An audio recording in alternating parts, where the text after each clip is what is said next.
আগামী জাতীয় সংসদ নির্বাচনের দিনেই গণভোটের আয়োজন করা হবে। সংসদ নির্বাচনের দিন গণভোট আয়োজন করা হবে বলে জানিয়েছেন অন্তর্বর্তীকালীন সরকারের প্রধান উপদেষ্টা প্রফেসর মোহাম্মদ ইউনূস।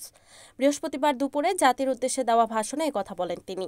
প্রধান উপদেষ্টা বলেন, আগামী জাতীয় সংসদ নির্বাচনের দিন গণভোটের আয়োজন করা হবে, অর্থাৎ জাতীয় নির্বাচনের সঙ্গে মিলিয়ে ফেব্রুয়ারি মাসের প্রথমার্ধে একই দিনে গণভোট অনুষ্ঠিত হবে। এতে কোনোভাবেই সংস্কারের লক্ষ্য ব্যাহত হবে না। নির্বাচন আরও উৎসবমুখর ও সাশ্রয়ী হবে। গণভোটের আয়োজনের জন্য প্রয়োজনীয় আইন উপযুক্ত সময় প্রণয়ন করা হবে। তিনি বলেন, গত 9 মাস ধরে রাষ্ট্র গঠনের জন্য জাতীয় ঐকমত্য কমিশন রাজনৈতিক দলগুলোর সঙ্গে আলোচনা করেছে। সংবিধানের গুরুত্বপূর্ণ 30টি বিষয় একমত হয়েছে দলগুলো। এটি ভবিষ্যৎ রাজনীতির জন্য আশাব্যঞ্জক। এজন্য কমিশন ও রাজনৈতিক দলগুলোকে ধন্যবাদ জানাচ্ছি।